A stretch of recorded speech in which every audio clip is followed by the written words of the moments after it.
This is podcast number 2. The podcast is Late Bloomer, and yeah, still not sure why I named it that. Just kind of describes me. And our guest today is Rick Crampton. Speaking of late bloomers. There we go. We're all peas in a pod here.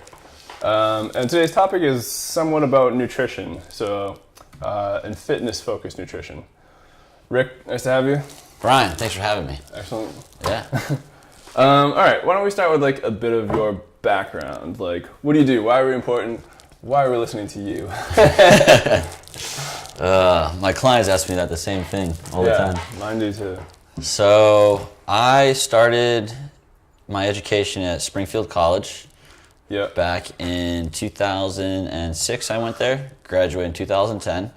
Springfield, Connecticut? Springfield, Massachusetts. Massachusetts. The birthplace of basketball. We invented basketball. You invented basketball? We invented basketball. Yeah. Pretty big. But anyways, I studied exercise science there. It's a big jock school. So I went in for something else, and then I met all like these cool professors and students, and I'm like, what do you guys studying? Yeah, it's exercise science. I'm like, oh, I guess that I didn't know that major existed. And so I went right into it. I was very blessed, had a great nutrition teacher, kind of guided me through my way, and he's kind of like my mentor through the whole 4 years. And Dr. Wood, good guy.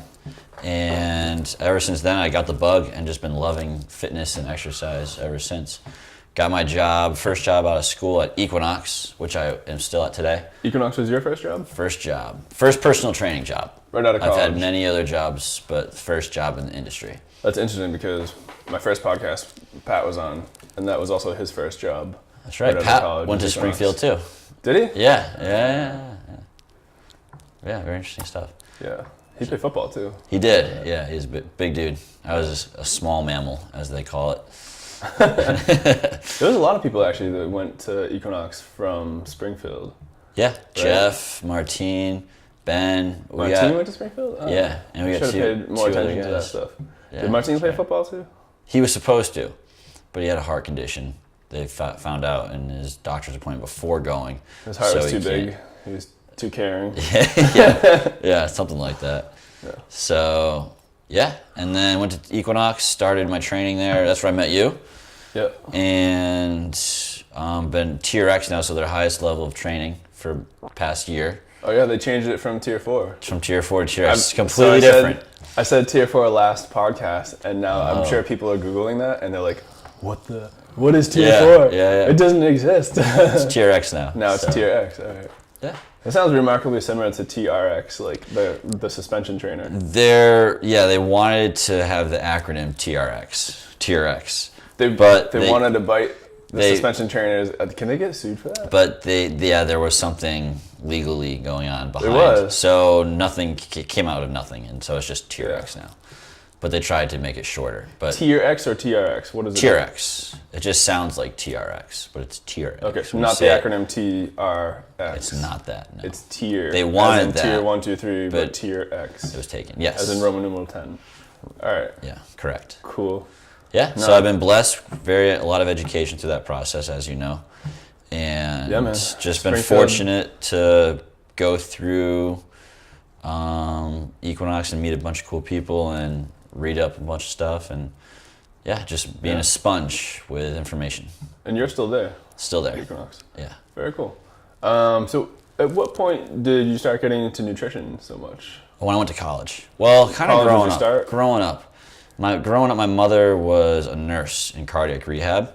Yep. And so she'd always come home and talk about her day, talk about, back then, that was like the late 90s, it was all about low fat. Low fat, high carbs, the food pyramid. So the USDA. We had trans fats that everybody was eating. Yeah. People getting fried. Get rid of the butter, have margarine, 1% milk only, don't drink whole milk. It was just the more carb and no fat. And the fats you did have, you were making sure they were like fake fats, which we found out now, trans, which are like the worst. Yeah. So, but anyways, nonetheless, even though what I was learning probably wasn't the greatest, that's where I sparked my interest, was just talking to my mom when she got home from work and going through her days and stuff. And then when I got to Springfield, that's where I really got into the nutrition aspect. And I met Dr. Wood, who is a pioneer in the field. And sounds like a fake name, by the way. His first name's Richard, so I kid you not. And if you Google him, you'll probably see a lot of good studies that were done under his name. Or some weird pictures. Yeah. Don't image search Dick Wood. Richard Wood. But yeah, so he was like an educator to you, or like a sounding board, or what? Everything. So before I even got into the program, he sat me down and I was like, hey, Dr. Wood, can I get an idea what the field is like? Can I get an idea what the classes are like? I kind of want to get in, but I don't want to not get accepted into the program, because even though I was accepted to the school, you have to apply to the program itself. And he goes, okay, he's like, take these classes in the meantime. And so he kind of, even though I wasn't under his wing, he took me under and he pretended to be my administrator. Wait, so hold on. So you didn't want to apply and not get accepted. Is that because like it costs money to apply? Or is it because they counted against you some way? Well, or was it like, I wanted to get in. So the best way to get in, he said, was to take classes in the field that I would normally be taking anyways, do well in them, show that I want to do this, and then when I apply, I should be a shoo-in if my grades are well. Because at the time, my grades weren't great. I was a freshman in college. With all my learning disabilities that I have, it wasn't a great transition because I didn't have someone holding my hand. Yeah. So that sophomore year was like a huge turning point in my life, really. Not even just college, but my life, where I went from not wanting nothing to do with school till all I want to do is learn right now, and learning how to do that with my learning disabilities, which was tough. But I met someone else, and he helped me a lot through that as well, Greg. Mind if I ask, what, you don't have to say if you don't want, but what the learning disabilities are? So I have ADD, I have OCD, and I'm dyslexic. I didn't know you were dyslexic. Yeah. I also have ADD. Yeah. Hence late bloomers. Probably, probably definitely touch at OCD too. Yeah. Right? Hence all the neatness. Yeah, and like exactly. setting up too much. I didn't know you were dyslexic. So yes. I have a client who's dyslexic. Actually, she's come a long way. She used to struggle with writing emails, and then a short email she'd write to me. The next day she'd come in and would talk about the email. Because I didn't want to respond, because it'd take like hours to get a response back. Yeah. And then I found out that it took her hours to write that short email. But yeah, it takes me a long time to write emails, believe it or not. Just the simple programming's stuff. got to be a pain in the ass to you then. On average, any written work or reading, it takes 3 to 4 times longer than the average person for me. Yeah. So that's just on average. I've learned just from like how I ask people, how long does it take you to program this and that? Granted, I put a lot of thought behind what I do. It still takes me a long time. So it's just something I've accepted, and like I don't get mad about it. I used to really get frustrated over it, especially in class. Like school was the worst. I used to just not do stuff. Like homework. Never did homework. Yeah. Forget it. It just didn't make sense to like waste so many hours to get the same amount of work it took other people 20, 30 minutes to do. And you're like, why is this? You feel like you're, not smart, and it's struggle. There's nothing, I feel like there's nothing because the education setup is, not to get off task, but it's set up for like, single-minded people that read and write really well, And so since there isn't that stuff now, like if you don't read or write well, you feel like a failure in life, because that's all school is. School is the only way you can really measure yourself to other people in society, other than sports. So like tech ed, I took a tech ed class, that was great. Tech ed, mechanic class. If there were more hands-on classes, I feel, maybe kids would have more motivation to do other things with their lives than just, Hold that thought for 1 sec. I forgot to plug this in. It's got battery power, but it wouldn't last the whole time. Dude, that's a great topic right now.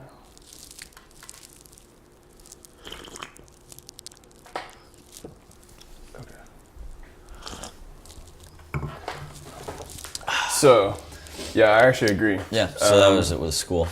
And then school was pretty hard, especially, I think, so how old are you? You're almost as old as me, right? I'm 30. All right, so I got 4 years on you. But I think we still both experienced that era, or that, I don't know what the technical term is for that timeline, but part of your life. We grew up in that time when people didn't really understand ADD or learning disabilities in general, I'm sure. So, like, I don't know about you, but when I was a kid, I just got medication thrown at me, and then that was kind of it. Yeah. I was left to kind of fend for myself, and then there wasn't really any help through the school. You could do, like, sometimes I think, so I didn't do this, but you could do like testing separate from kids, and then I just felt dumb and never wanted to do that. Because kids would ask where I was, and like I didn't know how to tell them. Yeah. You know what I mean? I just felt all ashamed about it and stuff. Yeah. No, 100%. When I was in first grade, I got diagnosed. They knew I had issues with reading and stuff, so I'd always get taken out of class. You know, in elementary school, you only have one class. You're not like going from class to class, so I'd get taken out for like an hour or two. I'd work with teachers, and then when I was in third grade, when they really put work on you, then I was like, oh, he really has some issues, so we gotta work on this. So then I just started going through medication. Yeah. So that's when I started medication in third grade, and then when I was in sophomore in high school is when I met this psychologist, Dr. Brown, who's amazing. And he just kind of changed. He's like, this is what you have. This is some medication to treat this. And without medication, this is another road to go. And he just boom, boom, boom. And then that was like a light bulb. He laid it out for you and gave you the choice for medication? Yeah, and we practiced different stuff, but really just figuring out what was going on with me. And it just made me understand myself a lot more. Because with the OCD, I was like doing all day. And I was just like, oh, what's going on? Like, why am I keep counting everything? Why is everything threes? Like, oh my God, I used to do the weirdest things. Like, yeah. I used to just imagine I had like strings coming from my fingers, and I always had to have it in a certain position. That was the weirdest. It sounds so weird when I say that, but I don't know. Maybe some other people did the same thing. Who knows? Maybe. Counting, I do counting a lot. I'm told by somebody, not that they have a clinical background, but I'm told by somebody that that's a control thing. Yeah. So interesting. Yeah, so I was senior, and then I took my first mechanics class, and like it just, everything that I was learning, like I knew nothing about cars before I took it, and I took this class, and I was just like a sponge, and everything made sense. The cars, the engines, like everything mechanical, I could see it, I could feel it, I could touch it, and I felt like that was my calling. So I was like, Mom and Dad, I don't want to go to college, I want to be a mechanic. And then they're like, no, Rick, like you gotta go to, like if you want to be a mechanic after college, fine, but you go to school. Were they mad or just like? No, they were just like, you could be a mechanic, because I was looking at ITT Tech and I was looking at all this other stuff, because your whole life is like, in school is a failure. It really is. Like when you have that learning disability and you're like, I know, it's how everything, everyone, you're looking at everyone succeeding and this is easy, and you're like, no, this sucks, like this is hard. And then so for the first time, I felt successful and good at something compared to other people. Yeah. And so I felt like that was my calling. And then, fortunately, I didn't go, because I went to college instead, and I studied PE. I thought I wanted to be a gym teacher. And then I saw this exercise science thing, and I'm like, I'm so into this. I love science. I've always been a science nerd. And I was like, this is a dream come true. And then one thing led to another, and here I would have never thought, if you said, Rick, you're going to be a personal trainer when you grow up, I'm like, no, it doesn't, no way, it's not going to happen.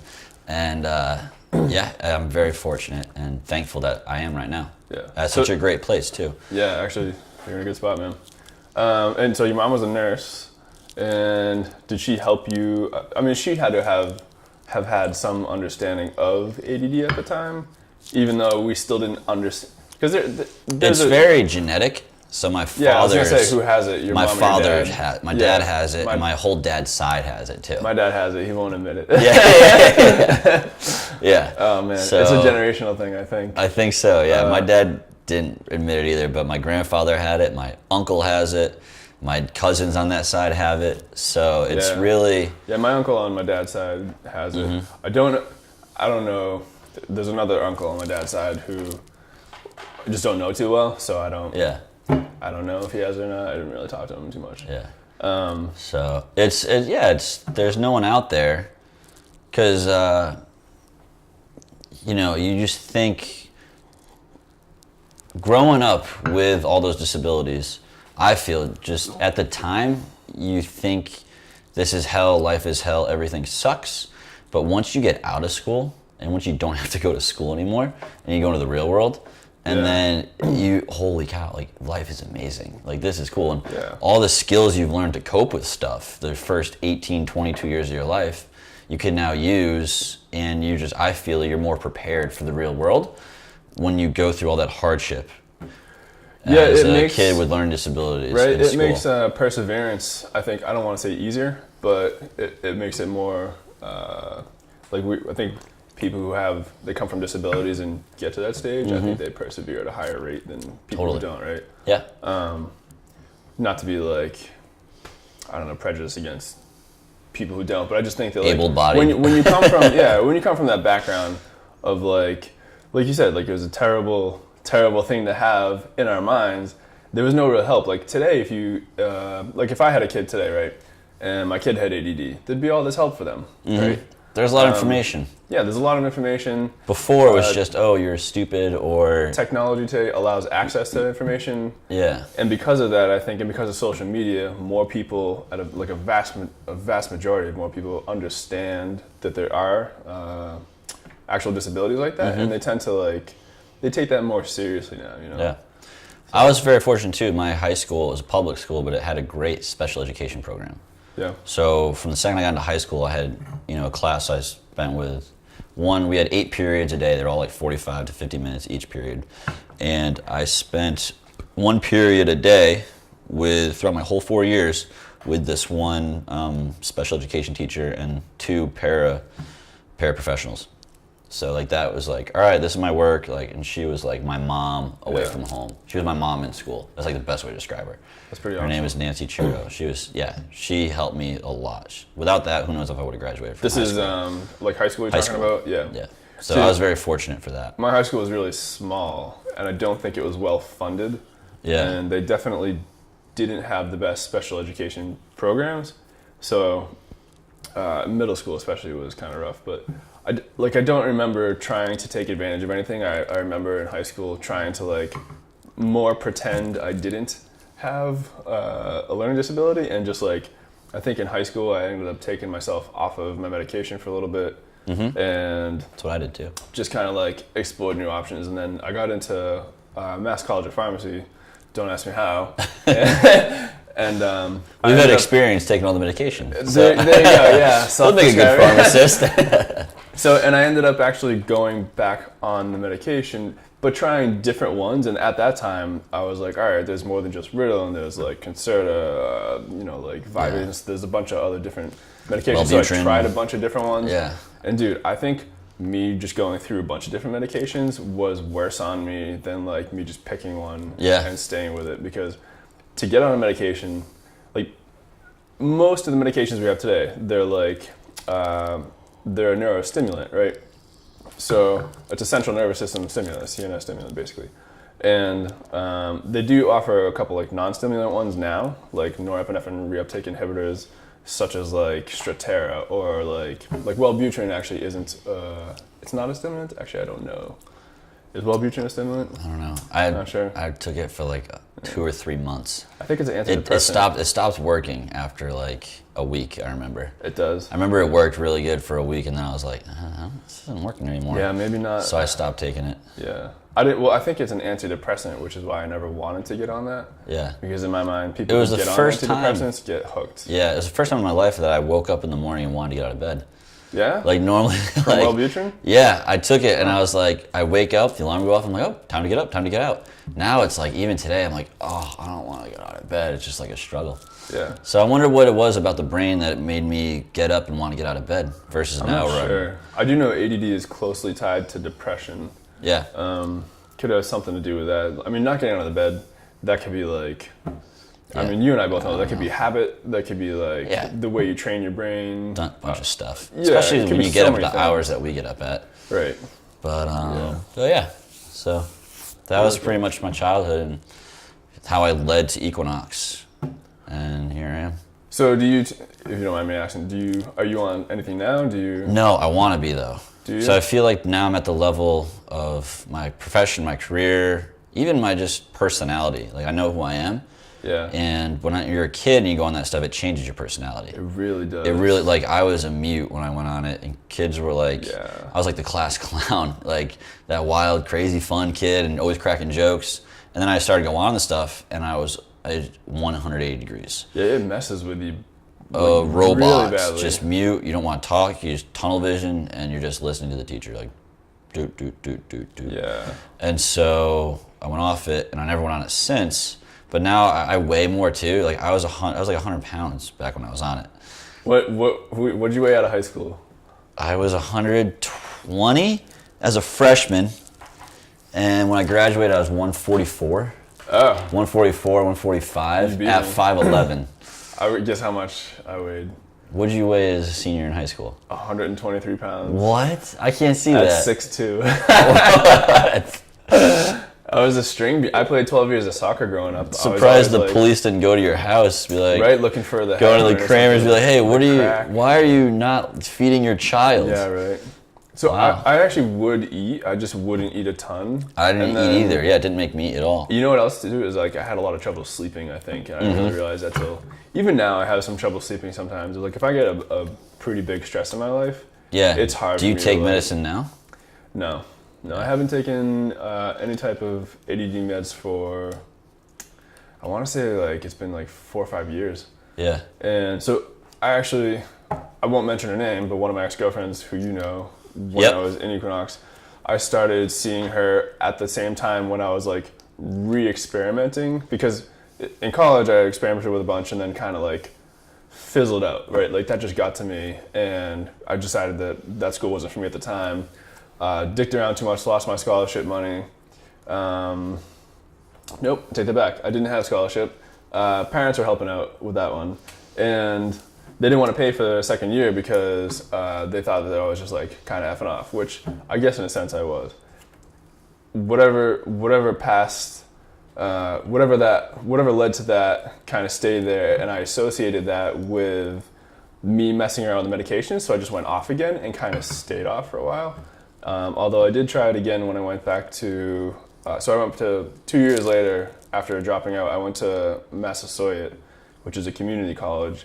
And the point was to get my grades up and transfer back into MCP, because I actually was jealous of all my friends who were graduating with like, pharmacy degrees, and they were probably going to make bank, and like I thought that was maybe for me. So on and off, and then hadn't touched it for a while, and then decided for some reason at the time I started seeing this girl that I was going to start messing around with like medications again, because I didn't like where I was, or I think I just needed something. And so I started a bunch of different ones, not all at once, but like, tried this one, didn't seem to like it, made my heart palpitate, made me like skip beats, couldn't eat, wouldn't like keep weight on, was dehydrated all the time, talked too fast, like couldn't chill out. So I like stopped doing that one, and then I think after maybe 3-4 months of that, she had kind of like had it. And this is typical with me, right? Like ADD is really tough on relationships. Yeah, it is. It will crush your relationships, and people just don't understand what it takes to work with somebody with ADD, or what those symptoms are actually like, especially in manifestation in the relationship, right? So this girl kind of like had it with me. We even ended up moving in together for a little bit, but so I went off the medication and then have just been off ever since. And I think like you're saying now, it's kind of at the point where I know myself well enough and I'm understanding of my own habits. And especially since I think in the recent years I've had a nutrition license for a while. You and I know that because we got them at the same time. But I think I've gotten a really, really good chokehold grip on my nutrition in the past couple of years, and especially this past year. So I think because of that, I'm actually probably going to try the medication again, and I think nutrition plays such a hugely important role in your brain health and how you can actually deal with ADD. Because I think as a kid, tell me your mom didn't give you like white bread and like, Capri Suns and all that stuff, you know what I mean? Yeah. Like, I'll tell you right now, my diet as a kid, wake up, bowl cereal. Yeah. Lunch would be either a ham sandwich or turkey sandwich on white bread, or peanut butter and jelly on white bread, with 3 to 4 Oreos, and I like that. And a drink. I'm jealous actually. And a drink, and then I'd have like one type of snack bar throughout the day. That was it. And then I'd have dinner. So I had maybe 700 calories before dinner growing up as a kid. Yeah. Like that's all I had. Which is not a lot, Nothing. Kids can burn through more than your average adult. And I was playing ice hockey in the winter and tennis in the spring. And sometimes the end of those seasons, they'd kind of overlap a little bit. So I was physically active every day, extremely physically active every day. Probably burning 500 to 1,000 calories between those two sports every day. Yeah, it's just... Yeah, it's a crazy amount. So... No wonder why I was 120 pounds. Yeah, dude. It was embarrassing, right? Like, I started weightlifting in high school. Well, so I'd had a bumpy history with it before. My dad had a weight set downstairs. And then to get a better shot in soccer, I'd always wanted, like, bigger legs or whatever. And so I'd do, like, the quad extensions and, like, just dumb things I didn't really know how to do, but it was kind of experimenting. And still couldn't put any weight on. And I think after high school, when I had stopped taking that medication and then started taking the gym more seriously, I started putting a little more weight on. And then because I was in college and trying out the medications again, it was hard for me to gain weight then. Although I was a little heavier. I think I weighed like maybe 140-ish when I was done with that first year. And then after that, when I took a couple years off after that, because we just discussed that, how I kind of let it go for a bit. During that couple of years, I packed on like another 40, 50 pounds of solid mass because I took weightlifting pretty seriously and didn't have that medication in me and was able to keep muscle on without burning through it. So what about you? You as far as when I started lifting? Yeah. I started lifting when my dad helped me out. He said, "Oh, Rick, you want to start lifting weights?" I'm like, "Yeah, sure, I'll show you." How old were you? I freshman or a sophomore in high school, I forgot. I think I was a freshman. It was January, so it would have been January of 2003. Yeah. Maybe sometime around there. And I just did one set of everything, that was it. I'd go downstairs, I'd do one set of bench, one set of lat pull down, one set of bicep curls, one set of tricep push downs, and like, I think that was it. But like, I did a warm-up set and then a working set, and that's it. And I did that for like 4 years. And then when I went to college, I started doing actual sets and reps, and then I started learning because I had an education. I was like, oh, okay. And, it makes it different, right? But yeah, so I had a very, very basic weightlifting program when I was a kid, which stinks because when you're 14 years old to 18, 14 to 20, that's like your prime years of putting on muscle and strength because that's when your test levels are like so freaking high. Yeah. And I messed mine up. I was still making big gains off of that. I was like, every week I was like going up in weight and stuff. I didn't gain size, but I gained a lot of strength. And that's kind of like my thing now. I'm just a skinny guy, but I can throw around weight pretty good. Yeah, so it's more important, I think, to be lean and strong than to just be huge. I think everybody, so if you're a trainer, you go through different progressions, right? Because when you first don't know anything, you're kind of self-experimenting. You're probably fairly high in body fat, or unless you're naturally skinny, right? Yeah, because you're trying to eat to gain, and you don't really understand that relationship very well. And then like maybe after that, you're like going specific for a sport. So like maybe you want to do running, maybe you want to do rock climbing or something. So like you understand more about that and start getting into that specific shape. And then you kind of like evolve. So like being big used to be really important to me. Yeah, same. You watch Pump and Iron? Yes. Yeah, that was like my holy grail. Yeah. So I just watched Pump and Iron. I was like, oh, I want to be big like Arnold. And dude, the 70s, the men in that era just had the most phenomenal figures because they were like realistic. Right? Yeah, it was before like the HGH and all the other. Yeah. I mean, they were taking like D-ball and other stuff, but like they weren't taking that many steroids compared to now. Roids. And the roids they were taking weren't as good as they are now. So like. They just looked good. I was like, I want to look like that. Like, look at those biceps. Look at those pecs. Like, that's what I want to look like. That's crazy. Now I don't want to look like that. But as a kid, as a teenager, you're like, oh, that's what I want. Yeah. And so you just envy it. You just watch it, and you're like, wow, that's awesome. But I think I'm a lot happier. I don't know about you. I'm kind of happy being leaner. Like, even Yeah, totally. 3 years ago. Close. Three years ago when I was better. at Equinox, right? Even at Equinox, I'd gone through a bit of transitioning. But 3 years ago when I left Equinox, I was probably between 195 and 200 pounds. Yeah. And I was pretty solid. It's a big range there. I was between 199 pounds and 200. I was in between there somewhere. Well, I mean, it was pretty...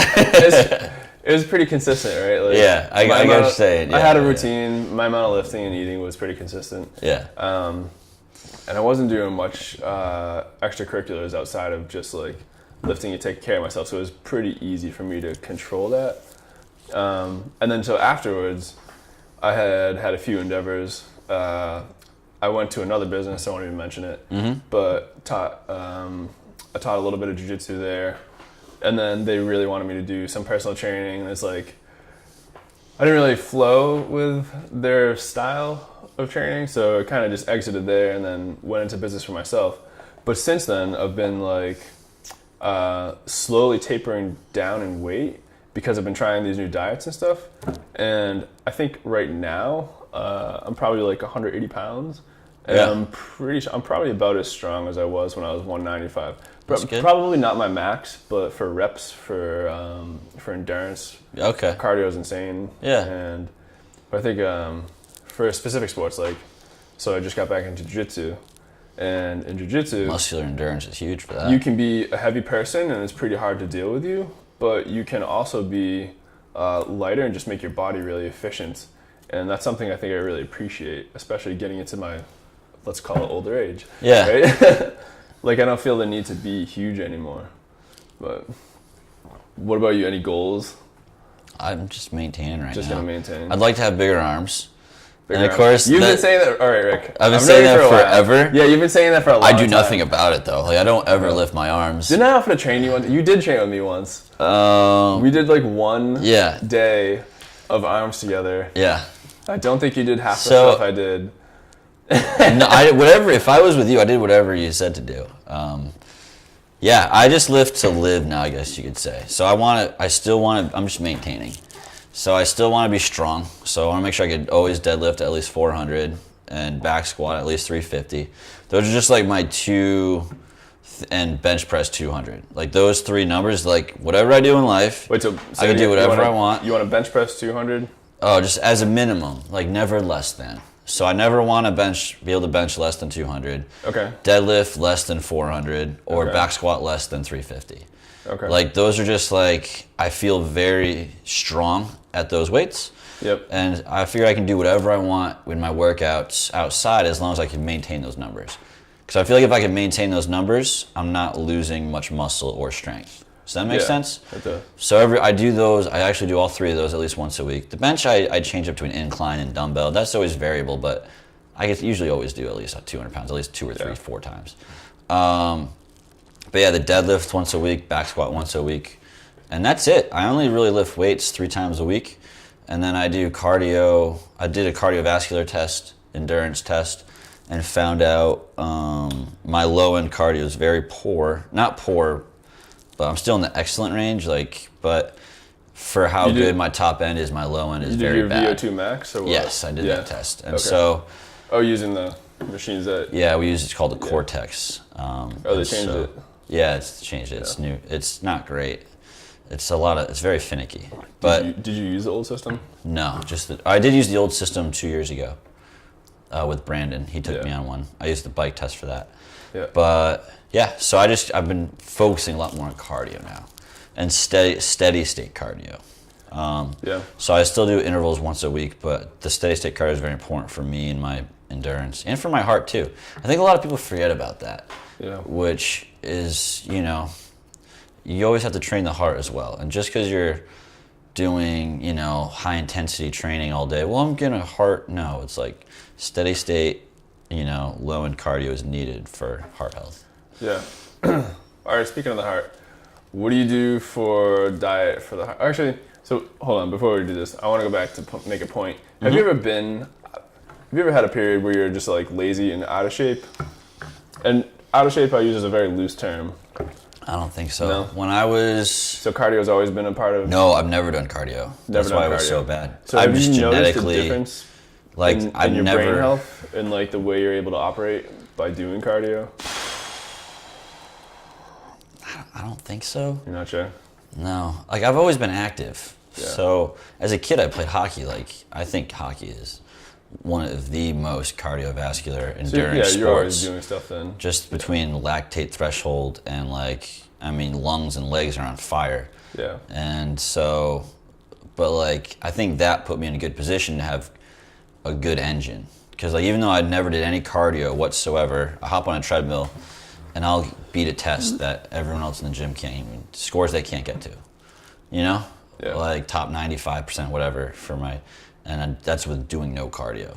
So I think because I've always had just a genetically good cardiovascular system, like I don't need to do cardio. But now realizing like, no, it's good for your heart health. You should do it, and brain function as well. But I haven't significantly noticed a difference. Well, especially if you just lift. In my mind. Well, when you lift, you get intense lifts in. Yeah. You try to go. So you're producing lactate, and you're definitely like. Yeah, and I would do intervals once every 2 weeks. Yeah. So like that would be it. I ride my bike to work every day and home. So I mean that's not really cardio, but it's like a 10-minute bike ride. But I'm chugging, so that's 20 minutes a day that I don't count towards my cardio. But I guess if you're an average person, they'd be like, oh, I get 20 minutes of bike riding every day, but I don't even count that.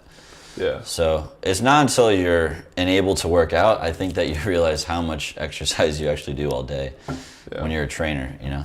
Yeah, I think trainers in general probably work out more than they know. I think they work out too much. Yeah. I'm around trainers all day and they're just like lifting weights every day, different stuff, doing this cardio, and like, yeah. But hey, you know, you could have worse hobbies. Well, I think too, so how old are the trainers you're talking about? I mean, 20s. Everyone's in their 20s. Yeah, I think that's the experiment stage. You know, mid to late 20s, that's everyone. Everyone's like 25 to 30. 75% of that club is 25 to 30. Yeah. And there's like a few other people, a handful of people that are between 30 and 35. And then that's really it. And then there's like 2 or 3 people that are below 25.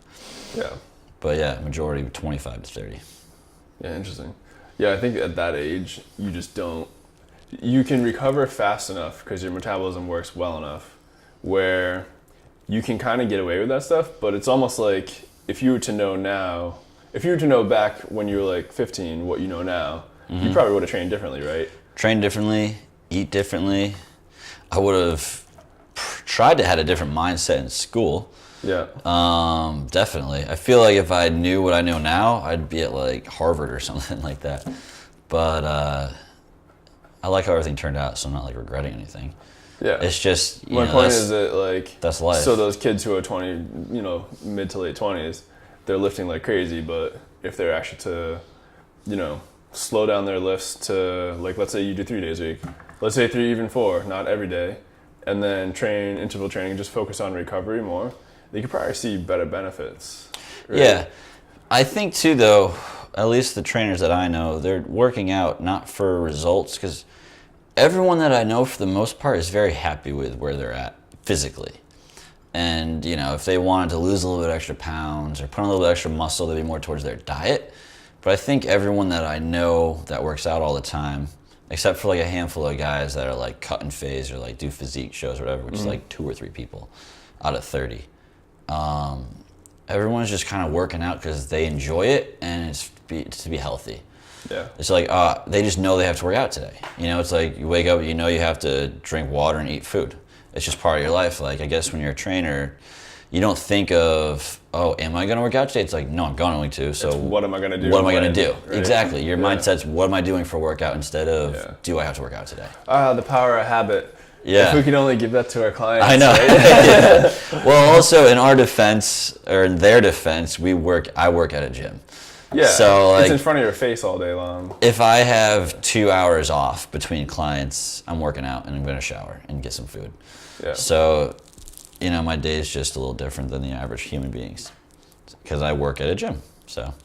Yeah, it kind of puts it like first and foremost. It makes it so easy. If I didn't work at Equinox, or a gym in general, I'd have to like schedule in the gym to my day, which I did before, but I worked out less, When I didn't work at the gym, I'd work out 4, maybe 5 days a week. It is more just weights, no cardio. Having the tools like right in front of you as compared to like having to make a little bit of travel time or whatever it takes to get to the gym. Yeah. And then figure out, bring your clothes or whatever, whereas if you work at the gym, you just kind of live there. Yeah. But I guess even I don't work weekends, so I still try to find time to do stuff on the weekends if I'm not mountain biking. Yeah. So, yeah. When's the next mountain bike trip? I don't know. We booked Whistler, so we're going to Whistler in July. Yeah. to do some downhill riding. That'd be pretty cool. Oh, it's gonna be awesome. Is it that's gonna be a hot month there? Well, it's Canada, BC, British Columbia, so it's right on the coast. It's right an hour away from Vancouver. Big ski town. Like everyone there's obviously skis, but in the summer the mountain bikers show up, and so I'm really excited. It's huge. You go uphill and downhill too, mountains. or is it just downhill or what? All downhill, but they have trails as well. So we'll have to rent some trail bikes. We wanted to ship ours out, but we're just gonna rent them out there. Yeah, probably a lot cheaper, and less chance of it getting stolen. It's about the same price. Yeah. Is it really? Yeah, because we have to ship it internationally. Have you shipped a bike before? Never. No. No. Well, how do you know? Did you look up prices? Yeah, we looked at prices. Yeah, we looked at prices, and then we didn't want to take the risk because sometimes customs will stop your box because it's going international. If you're shipping in the United States, it's relatively cheap. Like you could ship a package pretty much anywhere in the United States for under $100 if it's a bike. Yeah. But to go to Canada, it would have been like $200, and that's assuming everything went as planned, and they didn't stop it at customs. Take your box apart, rip the bike apart, make sure it's good. Then they got to put it back together, assuming they put it back together nicely, and then make sure it still gets to you on time. That just the box they take apart, not the bike. Well, the bike's taken apart in the box. So, but it's customs. It's a big box. So they're like, oh, we got what's in here? Let's look into it. And so we went on the internet and looked at some forums, and some guys have said, don't ship your box. Like, if you do, make sure it's like FedEx. Why FedEx? What's the difference? They don't supposedly get caught up in customs as much. We were gonna go USPS. It would have been like $190. Yeah. But they said that USPS, they stop them all the time for customs. At customs, they stop them and they search the boxes. That's not cheap, huh? No. So renting bikes will be like around, we'll probably pay around $300, $350. Because they'll be there for like 4 or 5 days. It's like $100 to bike a day. Well, if you break their bikes. Yeah, get insurance. Yeah. I'll take the dollar insurance, please. Yeah, on your $5,000 bike. I'm going to need the dollar insurance. Yeah, so I'm really looking forward to that. And then we'll just go to other places around Vermont and Maine and New Hampshire. So what do you do for, so do you guys bring, I know you cook, right? You oh, yeah. Do you bring, are you going to bring food? Love cooking. How are you going to cook over there? We're going to go there. We made sure, we rented a apartment, a condo, and so it has a full kitchen. So we'll just go, the second we get there, we'll go grocery shopping. We'll plan out our breakfast. We'll probably get breakfast food and lunch food, or breakfast and dinner. Not sure, we'll figure it out. But yeah, we go to the supermarket usually our first day, whenever we go somewhere on a weekend trip or a week trip or what have you. That's pretty good. Yeah. Yeah. Very important to do that. I don't think a lot of people. No one really does that. Not a lot of people go on vacation or go somewhere and then do what you said. They go grocery shopping. They just like figure if they're on vacation, they're just gonna splurge every single time. And it's like that becomes so bad for you. Yeah. It's interesting because when I was going through the TRX education, we'd have a lot of people travel and visit and talk to us from all over the country, and this is their job. They travel, they give work, they do workshops, and they're all extremely fit, and you hear your clients complain all the time, well, I gotta travel a lot, so it's hard to eat well. It's like, well, these people do it all the time and they're fine. Planning, right? You just have to plan. Yeah. Like, I'll bring protein powder enough for each morning. And when you're at the airport, and you have to plan for that stuff. And people, I think, don't want to plan for it. That's it. I think. Or I get there and I don't know, like the hotel will have this or that, and it's like, well. They make it a bigger thing. Like, so it's a big deal if you've never done it before because it's something new. You're uncomfortable. You have to grow. You have to change to adapt, right? Yeah. So just like anything else, where you have to change or adapt, it's going to take some effort and energy. Yeah. And I think that a lot of people, it's just like, it's easier for them to say in their mind, okay, here's my break, instead of, well, how do I keep my gains? How do I keep what I've done? Yeah, it's just a mindset. I think one reason we're in this field is we're really interested in it, but our mindsets are always thinking about our bodies all day. And other people's might not be. Part of our OCD is like, all right, when's my next meal? How am I going to get it in? When's my workout? And then, my day is planned already. So I just look at my day. I'm like, okay, these are my clients. I have like 6 in a row. 6 hours where I can't eat food. How can I? This person always shows up late, so I'm gonna make sure I go get a bar then. Or like this person always ends their session early, so I'm gonna go to the bathroom. I'm gonna go to the bathroom at this time.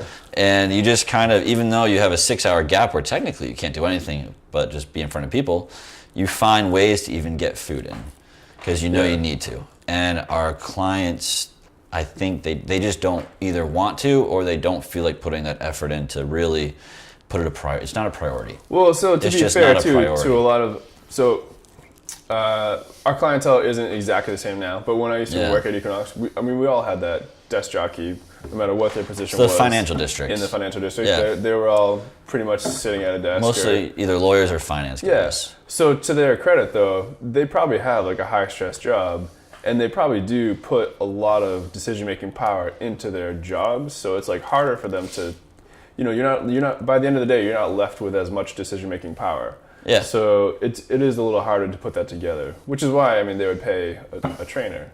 You know what I mean? But I think to neglect our suggestion is probably a downfall. Well, yeah, it's always a favorite quote because I give a decent amount of lectures and teach for a lot of classes and always public speak. And so one thing I always say, especially for public speaking, is, fail to prepare, prepare to fail.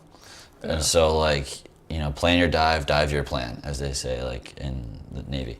So with my clients, I'm like, all right, the night before you go to bed, like when you go to bed, the night before the next day, you have to look at your schedule because I highly doubt stuff just pops up. And if it does, it does. But for the most part, you know what the next day is going to be as far as meetings and calls and stuff. Like, look at your schedule. Okay, where in this schedule am I going to get a workout in? And where in this schedule am I going to eat? And that's it. Just plan it out then, so whatever happens the next day, and know where you're going to go for your food and know what you're going to eat. It shouldn't be like, I'm going to get lunch at 12, and that's it. No, like, where are you going for lunch, and what are you going to eat there? Yeah. And people don't make that decision because then when it's 12 o'clock, well, I feel like pizza. I feel like this. It's like, no, like, take that option of choice out of your life and give yourself something to eat at that time and date, the day before. You still have that choice, just make it the night before. Exactly. Right? And get a plan and kind of stick to it, right? Yeah. It doesn't have to be a long-term plan. It's not daunting to make up this plan. It's one day. It's like flipping through your calendar, or like I write a lot of things down. Yeah. I'll make like bullet lists for my next day, and anything I don't get done from the day before, I'll just like transfer over. It's not that big a deal. But I have it written down so it's fresh in my head, and I know I'm going to accomplish that. Totally. Plan your dive, dive your plan. Just... Or is what was Google's phrase? So don't quote me, but I think Google said fail more or increase your rate of failure. Oh. So basically, like that's how to grow. Like if you don't try and fail, you don't know how to know how to adapt and move forward, right? Totally. Right. It's even like in mountain biking. Like I don't realize how much stuff I can do now until like you do that huge first real scary drop or that huge jump, and you're like after you land it, you're like, oh my God, I just landed it. And then you look at like how big it is, it's like, it's like, oh, everything else below that now just seems so small and so manageable. So, There's also the flip side to that where you're in the chairlift going up and you're looking at these little kids going over these like drop-offs, and it was like, oh, that actually looks pretty easy when they do it. And then you get and then there, you stand there and you're you like, can see what's past that drop-off. What? Yeah. And you just like come to a screeching halt and look down and like, well, lost some momentum now. Yeah, well, I'll do it the next time. I'm gonna need a tow in for this one, so I don't see anyone around. I might as well. Yeah. Oh man. All right, so talking about prepping food, you prep food right now? Yeah, I prep one meal a day. One meal a day. Breakfast. It's a very big breakfast, so it's usually like, I wake up and I have my morning shake, and in that morning shake, I have this vegan protein, chocolate protein powder. I forget the name of it, Origin or something like that. And then I have berries, blueberries, and raspberries with that, along with cinnamon, Saigon cinnamon, and a banana with almond milk, and that's kind of my morning shake. Really good. So a decent amount of carbs in the morning, Yeah, it's a cup. Well, like high glycemic anyway. Well, it's a cup of berries, and then a quarter cup to a half cup of the raspberries, and that right there isn't much. That's like 10 grams of sugar even right there. Blueberries, by the way, I love because they're associated. I mean, they promote neurogenesis. Yeah. One of the few foods that do. Cool. Well, I eat them every day. Yeah, you get it every day. And then I have a banana with that too. But other than that, yeah, that's my first meal, and then I have some type of quinoa or rice dish with like a ground beef or ground turkey. Any low glycemic with the breakfast? No, that's it. I wake up, I have that, and then let's see, and it's actually not bad. I think with because I may have some nuts beforehand with it, some almonds, and I mean whatever it is, I don't think it's that terribly high with the protein powder, with the way it's mixed and everything, as far as how high the glycemic is on it. Yeah. Because the glycemic load isn't as high. I know the glycemic index of those foods technically are, but the load, once I eat them with everything else, I don't think it has that much of an effect. Especially since, I mean, I ride my bike to work, and then I get there, I'm starting to do stuff with my clients early morning. I kind of sip it over the course of an hour or two. So it's not really like I'm shooting it all at once either. Yeah. And then, so you're creating your own you're in your way creating your own lower glycemic index. Yeah. Well, no, not really, but just like lower load, yeah. Yeah, like the glycemic index of a banana is pretty high, but you're titrating in a way. You're creating your own smoother release. Yeah. But the load isn't terribly high. I think because the way it's weighted or whatever. No, the load is just how much. All right, so let's all right.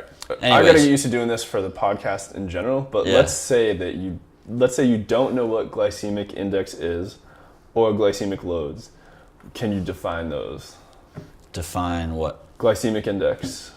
Well, the glycemic index is a list of food and then the effect that food has on blood sugar. So it's a scale from it's like I think it's like 1 to 120, but usually it's 0 to 100. And like potatoes and like white bread are like at the top, like around 100. And broccoli is like, and Brussels sprouts are really low, like around 15 or 20. A banana I think is around 50 or 60. Yeah. Blueberries are in the 40s. Strawberry or even 30s. Blueberries and strawberries are pretty low. And so just to clarify, the higher the glycemic index, the faster that's going to break down into sugar in the blood. Yes. Yeah, and the lower the glycemic index, obviously, the slower that's going to break down. True, but the thing with the glycemic index is that it measures, it's per a certain weight, and that weight is actually a lot. So if you look at glycemic load, it's a much more accurate determination of that effect on your blood sugar. So like growing up, I was always like, oh, banana glycemic index is so high, and it is, but the load actually isn't that high on the banana, which I was surprised to see. Because it's just, so yeah. I have to Google it. And Don't so define quote load. me. Well, I'm pretty familiar with this stuff, so yeah. You're pretty close. So define load, as you know. The load would be kind of more like what one banana would have an effect on you. Yes. All right. So it's the amount. Yeah. Right. It's the amount. So you have rate, and then you have amount, right? So if you have and then I learned this also in the Tier 4 education, which is, all right, maybe I didn't learn it so well, but I'm trying to figure out how they related it. It was either to inflammation or something like metabolic syndrome or gaining fat. It was one of those three things, and they were trying to relate that to glycemic index and glycemic load. And what they were saying is, if you have high glycemic index foods, like let's say you have high glycemic index and low glycemic index.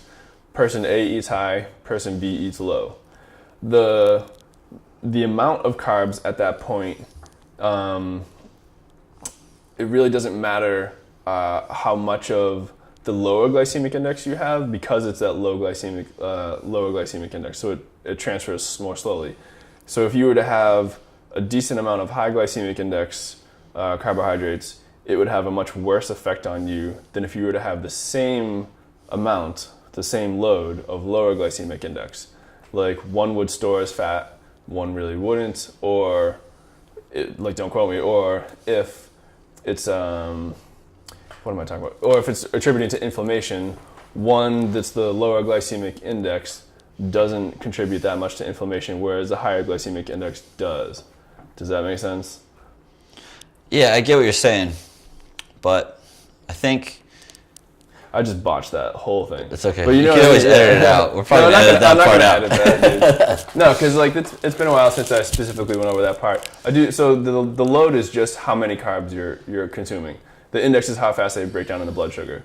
So I guess what I'm saying is like, if you were to worry about your weight going up or down in weight, or like you don't want to gain fat, like stop eating the high glycemic index carbs. Well, the low glycemic doesn't really matter. The one thing that I don't like about the glycemic index, or even the glycemic load is really the more number to watch. That's really what's more important. The glycemic index is kind of no duh, like that high potatoes have a certain effect on, blood sugar and things like that. But you never just eat a potato. You shouldn't just eat like a banana.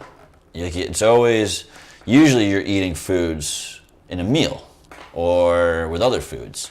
So when you eat, for instance, if you had, tablespoon of peanut butter and then you had a banana, like I bet you I'm not saying that, but I bet you that, I could tell you that glycemic index and load would be significantly lower than without it. And same with if you're eating with protein. And so, if you're eating foods by themselves, it'll tell you, but people rarely eat foods by themselves. So they're always eating with other foods, and then that's it's a completely different number. And usually it's 2 hours usually after the fact. Like if you just had an apple juice, which is pure sugar hitting your bloodstream, about 20 to 30 minutes later, you're going to peak in your sugar, in your blood sugar. But if you had a full meal with like a steak has a lot of fat in it, it's like a ribeye. If you had like a ribeye and a potato and some butter and some broccoli, about 90 minutes to 2 hours later is when your blood sugar is actually going to peak. And it's not going to peak as high because it's slowly being digested throughout the whole time. I do think that also has a lot to do with just the index, because the potato actually, because it's a lower glycemic index than apple juice, right? That takes longer to break into usable blood sugar, so you plateau or you peak at like a later time. Almost the same way fats are digested, I think. But so also I do know that if you consume, and this is post-workout, I heard about a study a while ago where if you consume carbohydrates with protein, your body can store up to like 60% more glycogen than if you just had the carbohydrates after the workout. So I think protein somehow plays a role in the storage of glycogen. And obviously when you store glycogen, you pull that out of the blood, right? And you store it in muscle cells, or the liver. Yeah. Very interesting. I'll have to refresh on this part of it, because I feel a bit like I don't want to throw facts out that aren't valid. Yeah. But yeah, all right. I know, I forgot about the glycemic load one. Back when I used to give my nutrition lectures, I was like, that's what was one of the main talking points, but that was like 4 years ago, I forgot specifically. But pretty much from what I remember was the index was a number off of just that food alone, and the load is the same, but the load is more of an accurate number of how much food is actually being eaten. That's 100% true, yeah. 'Cause that's exactly what load means, is how much. It could be like the glycemic, it could be a number where it would be like worth 3 bananas. Like 3 bananas are worth the number 60. But if you had just one, it would be like down in the 30s with the blueberries. You know what I mean? So the index wasn't like that accurate of a number. People really don't use it anymore. Yeah. I still go based off the index still. Especially trying to, we won't get into this, but especially trying to do like the keto diet. Yeah. Right, so if I'll have veggies and stuff and low glycemic, but it's only in the morning when I'm on keto. Mm-hmm. And if I have anything high glycemic index, it's actually much harder for me to stay in keto. It almost like throws me out like instantly. It's like, crap, I didn't have it. So you don't even have if you time it with a workout, it's a little different, but I think that high glycemic is like a little too hard to stay in keto. Yeah. But, all right, so your first meal, we just get that out of the way? Only first took 3 meal? hours, yeah. That was your berries and shake. And then so lunch is what? Like then my second breakfast this is my breakfast / lunch is right now I'm doing quinoa, but a half cup dry, so whatever that is cooked, half cup dry of quinoa, and then anywhere between 0.4 and a half pound of either ground beef or ground turkey. For my protein, then I have onions, peppers, and mushrooms, red peppers, and mushrooms, sauteed with olive oil, extra virgin olive oil, thrown in with that. And then sometimes I'll go with a sausage as well. to get some extra fat in there and some extra calories. Yeah. So pork sausage. What kind of guidelines do you use? Are you trying for like, you going based off macros? Yeah, I try to always go off macros. And I feel like I eat, now that I started doing cardio, I feel like I can never eat enough throughout the day. Like I should be eating about 3,500 calories a day, close to 4,000, on a cardio day, close to 4,000 to maintain my body weight. And I get maybe 25 to 3,000. I probably get around 3,000 a day. So like with my first breakfast and second breakfast / lunch, that's like, I don't know. But then I have a protein shake and then like some brown rice cakes with that around my lift. And I'll have a fruit too, like either an apple or orange around my lift. And then when I get home, I have chicken, usually with some sweet potato of some kind of yam. So carbs and starches all throughout the day? I try to get carbs all the time, My body, I need carbs, so I actually... Yeah. You are a carbophile. I know, My body loves them. Yeah. So I mean, whose body doesn't love doesn't love carbs, you know? Even people who are on the keto diet, if you gave them carbohydrates, their body would be like, have the carbs instead of like the fats, right? Yeah, so, and I get plenty of protein, so I try to make sure protein first. You know, I always try to get enough protein in my diet, and then when I can, just throw some carbs in there. But my carbs I eat are so freaking, other than like the fruit, like everything is just so healthy that, you know, it's even tough to get a lot of carbs in with it when you eat them healthy. Yeah. And at night I have tea, and I'll usually do a good tablespoon of honey with the tea. So that's like probably 20 grams of sugar right there. So that's actually a great point what you just said, is like eating clean and like very healthy. It's hard to like maintain the weight with an active lifestyle, especially if you're lifting and a trainer, right? Where trainers are more active than your average person who works out, right? Yep. So what would you recommend to somebody, because we don't want to see, and as a trainer you wouldn't recommend people just start eating crappy. Like what would you recommend to somebody who's like young and up and coming in the workout world, like age like 18 to 25-ish, and they're starting to take lifting seriously? What would you recommend to them that they start eating to keep or gain muscle mass and not make their system start to malfunction and become inflammatory? I use frozen berries. So I have the ice shaker. It's pretty cool. It's just a protein shaker that looks like that. It's a stainless steel, but the top's like a protein top.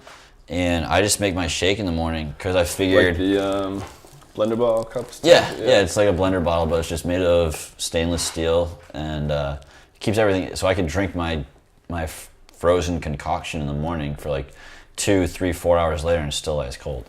Yeah. So for me, that's great because I can get... Because there isn't many calories in the blueberries. I think the cup of it with the raspberries, it was like a cup and a half is like around 10 grams of sugar. So it's not much. And so, but I do that. And then the banana's great for getting calories in and some carbs in. So, and then mix it with a protein powder, and then usually like a handful of nuts or a tablespoon or 2 of peanut butter. Banana's what, between like 8 and 12 grams, depending on the size of banana? Yeah. With sugar, it could be anywhere between 8 to 15 grams of sugar even, but it's about 30 carbs, which would be about 120 calories. So banana's about 100 calories. And so, so that's a good way. If I wanted to, I could just chug it, but I like it. It tastes good. I sip it during my session, so it lasts a little bit longer. So basically, you're not letting your body get catabolic. You're feeding it just enough carbs so it doesn't start. Yeah, I'm just trying to get it away from muscle tissue. Yeah, and you got a lot of micronutrients associated with the berries too. Yeah, and it's frozen, so like you don't have to buy it on one day to make sure it stays with you. Like I bought them. It's organic. I got a huge bag at Costco. I got like 2 or 3 bags. And so now I'm good with berries for 2 or 3 weeks. Costco. 4 weeks even. They have so much bulk. Yeah. So in that way it's cheaper too. And it's more nutrient dense because we all know that the second a fruit or a vegetable gets picked from the ground, it starts losing nutrients. Right. So if you get frozen fruits, why not? You know? Yeah. So I'm eating it. Hopefully it was picked and frozen within a day or 2. You don't know when they froze it. Yeah, I was gonna say, how do you know? How do we know? I don't know. I'm sure we could look that up. I really hope it's not a system where they try to sell them before you buy it. They try to sell them, and then the ones they can't sell, like, we'll freeze those. And then, you know what? You know what I mean? From like a capitalistic standpoint, that would make the most sense for farmers. Which ones did you sell? What's going to go bad in 2 days? All right, let's freeze all those. Well, I don't know though, because but I'm pretty sure these farms it differently. Yeah, you do. Right, you'd package it for fresh, or you'd package it for frozen. Yeah. So I don't think that. I'm pretty sure when the fruit is grown, they're like, this is designed to be frozen. I'm pretty sure that's what it is. System out where they can make money off that. Yeah, but I don't think that's actually the case. So, anyways, frozen fruits, they're great because nutrients, and you don't have to worry about them going bad on you, and it's readily available, and you don't need to add ice to your protein. It's already cold. So I think that's a great way for kids growing, trying to get good, healthy nutrients in to do. Get into the berries. Yeah. You can make it the night before if you want to, but I just make it in the morning. It takes 5 minutes. We have a good Nutri-System. It's like a huge blender. What's your thoughts on protein? So you said you use a vegan protein? I do. Yeah, just because I do it every day. Is it a whey protein? No, it's plant-based. Don't do whey anymore. No, I wouldn't say that. I mean, it's just... I personally don't use whey. Yeah, I would try back in the day. I would do it occasionally around lifts. It's good. I mean, it's the number one as far as if your goals are just get big, get strong, readily available protein. Like, it's the most bioavailable. But what kind of big? Because whey causes inflammation, which is why I don't use it. I mean, you're splitting hairs though with that. Are you really? I think you are. Like, it's at the end of the day, if you're like a really fit kid, like, and if everything is spot on and if you're an 18-year-old kid, you're not going to feel a difference unless you're like really bad lactose intolerant. What about the kids who just like drink protein shakes like there's no tomorrow? Like those kids are probably pretty big. Like, I mean, let's face it, whey is the most bioavailable protein powder. So if like your goal is to get yoked, and if you're somewhat of a hard gainer, protein is highly bioavailable. It's highly, so pea protein, which is in the protein that I have now. But I figured if I'm doing this every day for the rest of my life, or close to it, I might as well eat something consistent that isn't necessarily that much of a a dairy product. Yeah. So I'm trying to minimize that as much as possible on a daily basis. Like, I had a cheeseburger yesterday. Like, it's no big deal. I had a 1,000-calorie workout. Like, I ran out of time. Like, damn, I'm gonna have a freaking cheeseburger. So you stay away from dairy. Yeah, I've noticed a difference, and for sure with. I do too. What's the difference that you notice? Sinuses for one. Right. So I just usually stay away from gluten and dairy. No gluten, no dairy. Yeah, just from growing up, I had headaches all the time as a kid, all the freaking time, and so I kind of just got rid of slowly. I stopped eating bread every day, and I stopped drinking milk every day, and I don't know. I still haven't done that test where I get rid of one and not the other, but I know that when both are out of my diet, I don't get headaches and I don't get sinus problems anymore. Interesting. So they're very closely related, right? Exactly. So gluten, the molecule, is very, very similar shape to casein, which is the protein in milk, right? Yeah. And so if they're basically taken up by the same receptor, they can both cause the same type of inflammation. And I know ever since vegans have walked this earth, they've been trying to say how protein causes cancer and excess protein is terrible for you. Hey, they're selling you protein. And so I know that, and so I've looked up their research, and the only thing they've been able to prove is that in rats, a lot of casein protein, just casein protein, can cause cancer. Well, so lots of protein in general. Not even lots, but just protein. So I just stay away from casein. You release something called, and this is somebody else's podcast I'm going off of. Okay. So if you ever want to hear Dr. Rhonda Patrick, she's awesome. I'm probably gonna get accused of like doting on her because it's like second time I've mentioned her in a podcast. Shout out. Yeah, sure. But she says that you release mTOR every time you have protein, and I guess that's like a precursor to cancer. So it's a very interesting, and you do like protein's reaction in the body causes the release of mTOR. So you're automatically like putting yourself at high. That's not to say don't eat protein. Yeah, no, protein's like the best macro to have. I think over-consuming protein is actually not a good thing. All right, back to the same question. You're a kid, you're starting to lift heavy, or you are lifting heavy, you want to maintain a gain. How much protein per pound of body weight do you tell your clients to get? Or would you tell a kid to get? I mean, everyone's different. Every person's different. So it really depends on the kid. But I mean, I wouldn't really go off of, is he trying to maintain or build? I would probably change it. I would try to probably change Let's it. say he weighs 150, make it easy. 150, he wants to gain like 20 pounds. How much is he gonna do? Well, first I'd have to see how many calories he burns at rest per day. Yeah. Fortunately, I'm a Tier X and we have the ability to hook you up to a cart and measure your... You can take his RMR. take his RMR. So, let's see. So say he's 150 pounds. He probably, with workouts and everyday life, he's probably burning, let's average 2,500 calories a day. So I'd want him, if he wants to put on 20 pounds, at least additional 500 calories a day. So 3,000 calories. I'd want at least a third of that from protein. Yeah. So I'd say at least a third of 3,000. So more about that would be 1,000 calories. A spread of the macros than just protein for the gain. Yeah. So then they're saying at least 33%. So let's say 3,000 times 0.33 equals 990 divided by 4. So that's 250 grams of protein that he would have to be eating a day. And just so everyone knows, why did you divide by 4? Oh, because there's 4 calories per gram of protein. Okay, so I just want everyone to know that, Yeah, there's 9 grams per fat. And carbohydrates? 4 carbohydrates are 4 as well. All right.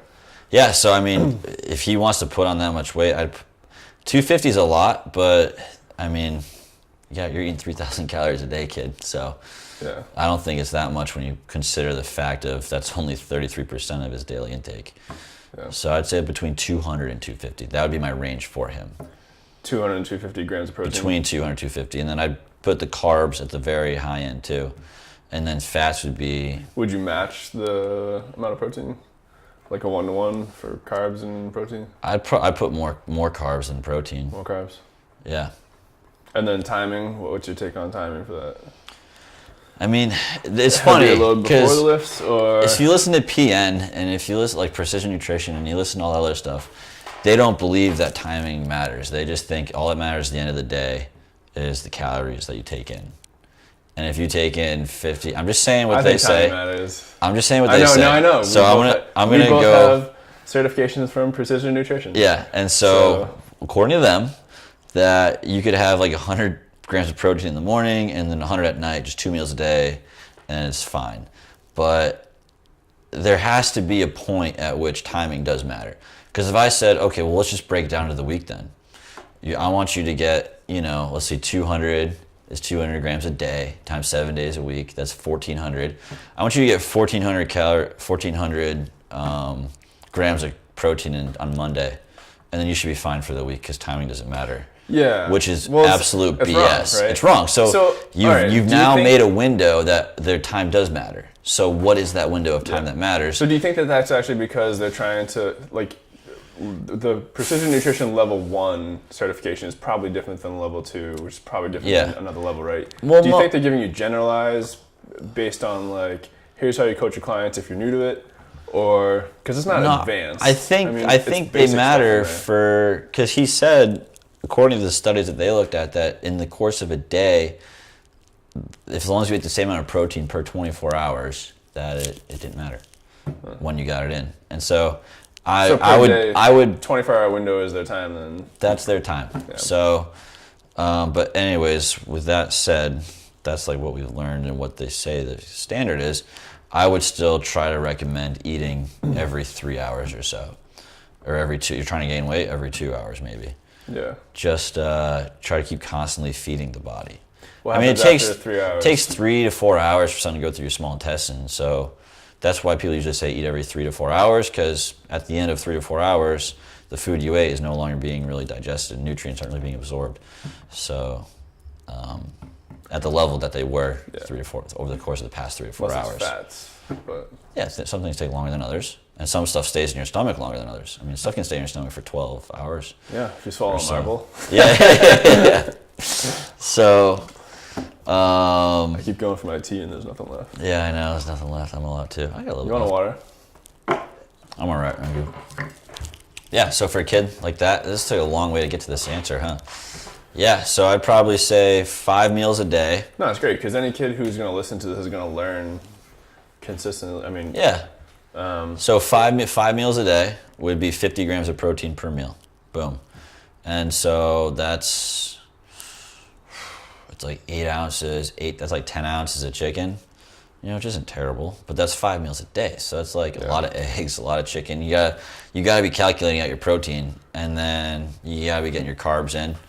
And depending on your age, I mean, I have a client whose son rose, and he competitively rose in high school, really good high school. And I mean, the kid's probably burning 4,000 or 5,000 calories a day. Yeah. A lot. And that's crazy. He got in an argument with his son. His son wanted to order pizza Friday night. And he's like, no, you're training hard. You got to treat your body right. And here's a steak. And here's some potatoes, some clean food. And I was like, Tim. Tim's the dad's name. Like, he's a 16-year-old kid. Like, he's burning 5,000 calories a day. Like, have him eat the goddamn pizza. Like, that'll be more beneficial as far as calories go. Like, at that age, your body just eats everything up. It would definitely be more calories. You don't feel bad. Like you could eat whatever you want at that age and not feel bad. Like now, if I have a pizza, I feel like bloated. My joints hurt. Like, but at 16, like if calories is more important than the type of calories, I believe. Personal opinion at that age. Everything is very specific. At our age, at our client's age, no. Type of calories. That's just based off personal experience, like the way you ate as a kid and the way you eat now, or what? Based off of the fact he's an athlete and he needs to get calories in for his workouts and for his performance. It's almost like the path of least resistance to meet the macros that he needs. Yeah, I mean, can you eat 5,000 calories a day eating them healthy? Like, didn't Michael Phelps eat McDonald's every day? He's an Olympic athlete. What his diet? Like, you cannot eat. You cannot eat 7,000. You ate 7,000 calories a day. You can't eat that. You're clean. not eating that. I'm with sorry. Yeah, there's no way. And, So. Yeah, I believe. A lot of avocados. That's a lot of. Yeah, I do believe for health and for life longevity, you shouldn't eat certain things regularly. Yeah. Right? Like if you have pizza once a week, in my opinion, it's not going to make you live any less. I actually can agree with that. I don't, but I agree with like that frequency, right? Yeah, exactly. Like, but so for a 16-year-old kid, like, do you honestly think what you ate for a full year in high school has any effect on the rest of your life?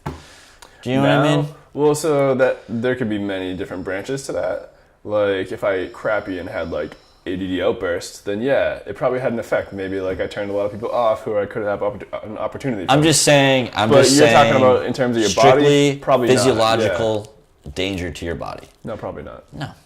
So that's why I try to be reasonable with everything that when I'm talking about nutrition with certain people, like just you have to be smart and be like, no, you can't eat like this for the rest of your life, and you're not going to like. Because if you're smart like that, you're just going to one day be like, okay, I'm not working out. I should probably stop eating pizza for dinner. But yeah, for a kid who's 16, who's underweight and burns 5,000 calories a day, doing a lot of rowing, a lot of running, a lot of weightlifting, you need to get the calories in and eat all the bread you want, at that age, whatever, just to get through, do your thing, be an athlete, get into college, whatever. But yeah, our clients, no. You're a desk jockey. Well, you don't move. They're not burning that much. Inflammation is the number one. Chronic inflammation is the number one determining factor for cancer. So we want to lower chronic inflammation as much as possible. I think inflammation is probably the number one determination for death. Could be. For death, right? Heart disease kills 1 of 2 people in America. So. You could figure out, yeah. So you could wonder where the heart disease comes from different people, but chronic inflammation is the number one determining risk factor for cancer. But you're not, inflamed at age 16, in my opinion. No, unless you're in my injured. opinion. Yeah. So, all right. And then here's my take on that, because I'm pretty close to you. I would say that what you eat does matter, but I would say that if you're going to prioritize as a kid, prioritize the calories first, the amount of food you're getting, the amount of energy you're producing as compared to burning, right? Like, you need to actually match those. Mm-hmm. You gotta put in what you're putting out at least, and then some if you're trying to grow. Yeah. You don't want to stunt your growth as a kid. That's not a good thing. No, you want to max By the way, out. ADD meds stunt your growth. Oh, really? Yeah. So is that I am the shortest one in my family. Maybe I was supposed to be taller. My brother is 6'5". My other brother is 6 foot, so not too much. My dad's How 6. tall? You're 5'10"? I'm 5'10" and 3/4. Don't do that. I tell people I'm 5'11", but I'm 5'10" and 3/4. Just go with that. Yeah. So, but yeah, my cousins, my 2 cousins on my dad's side, they all have ADD too. One's 6'8", the other one's 6'6" or 6'7", 6'7", yeah. And my other cousins on that side too, the boys are 6'4" and 6'3". So I'm the only person on my dad's side of the family that's 5 something. Yeah. Well, maybe it was those ADD maybe you just got your meds. mom's genes. Who knows? Yeah. When I was a kid, the doctor said I'll be 5'11", so. You're a very nice kid. You might have your He was mom's right. genes. Yeah. Yeah. So. Yeah. But so that's for a kid trying to put on weight. I would just say get the calories in and get the protein in. Wherever the other stuff comes from, like. Yeah, and actually, if you're worried about getting the calories and protein, which most kids at like high school age aren't really concerned with. They might chug protein shakes here and there, but if you actually track it and you're doing that type of stuff, you're probably not. The satiety effect is such that you're probably not trying to seek out crappy foods after that. Like you're eating enough so that you're not starving all the time. Yeah. You know what I mean? I remember after tennis practice, after hockey practice, we'd go to Wendy's, once, twice a week. Just like, all right, I just skated 700, 800 calories worth. And so that puts me at like, I need 4,000 calories now for my day. And so, you go eat like 1,000-calorie cheeseburger before you go home. Jealous, then you go to bed. Yeah. French fries. I didn't grow up with any money, so as much as I loved going to like Wendy's or Burger King or McDonald's, I didn't get to do that. They had the dollar menu. I paid $2 for my. I think I got $3 because I would get 2 double cheeseburgers usually and a French fry. So that's $3. That's what $3 can get. I got into Big Macs for a while when I was. I never did that because that was like $5-6 for something a Big about Mac. That special. What's the It's special? all about the dollar menu, man. You gotta use the dollar menu. Yeah. I don't know if they have that That's anymore. their main attraction. I don't know. I haven't been to McDonald's since I've moved Wait, how here. would they get rid of the dollar menu? I thought that was their main thing. Maybe they still have it. I don't know. I think for most places they have that. Yeah. Right. It was great. When I used to landscape before I worked at Equinox, we would go to McDonald's, give them $20. They'd give us 20 double cheeseburgers, and we would just hand them out to guys. And it was like, that was lunch. You had like 3 double cheeseburgers. Cheap. That's kind of awesome, actually. Yeah, right? Yeah. It's like, they're like 500 calories each, so it's 1,500 calories. Perfect for lunch when you're a landscaper. But, 20, 21-year-old kid, I'm going to go work out after. I'm working out all day, and it's not my lifestyle. Like the guys I was working with that were in their 40s, they probably shouldn't have been having those double cheeseburgers. They probably should have got a salad or been fasting. Yeah. Dude, but cheap enough, right? Like, dude, you couldn't get something out of a vending machine for $1 in the financial district. No. In Boston. Yeah. Yeah. That's not happening. No, it's pretty cool. But yeah, so that's. What about? All right. So I treat everyone very differently. What about like an older client, right? Let's say you're like 40s, like early 40s. What are you gonna tell them if they're trying to gain muscle and some weight? You have to experiment because everyone is different. So I only have one client currently and in the past 2-3 years that's wanted to put on weight and put on muscle. And so we did a 20-20-40 split with him, or no, a 40-40-20 split with him, where it was 40% of his calories came from protein, 40% from fat, and then 20% from carbs. And he lost significant amount of weight and maintained all his muscle. Yeah. So that was pretty cool. But then it plateaued a little bit, and he seemed like he was a little stressed out. So I was like, all right, let's leave the protein where it is, but we'll dial back the fat and add in some carbs. You gotta get some more carbs in your body because you just need some. And so we did that, and then he put on some muscle and lost some fat still. So it was always changing with him because the first thing we did to him worked really well, but then he fell off the wagon after like 4 or 5 months. And then we tried this new one with the more carbs, less fat. He fell off because it was plateauing, or he plateaued because he fell off, or what? He was the CEO of his company. He was traveling all over the world. So he couldn't be consistent. So it was more like lack of consistency, not the diet. I should have specified that. And then we went back to the diet though. It was like a year later. And I'm like, well, I trust like what happened with your body more than science. So this worked with you before, let's do it again. And it worked, but not as well. And so I'm like, well, he wanted to put on muscle. And I was like, well, we can't be putting on muscle at this negative calorie balance. So let's just leave your calories the same, the macros the same, but we're just gonna add carbs now. So we did that, and he was able to put on some muscle and not put on really any fat. So that was really cool. So that's just playing with the percentage. He loved all this stuff. So he would use apps and to figure out the macros of everything. He'd weigh his food, like he would do everything. So I like to use, since it's all just science in the end, just using percentages of macros to figure out what's best for people. And then, but that's great for him. Most clients, they would be like, wait, what's a gram of protein? Well, there's this thing called a nutrition label. But for them, even that's overwhelming. So I would never give that out to just like a normal client. This guy was extraordinary. So we went down that road with percentages with him. Yeah.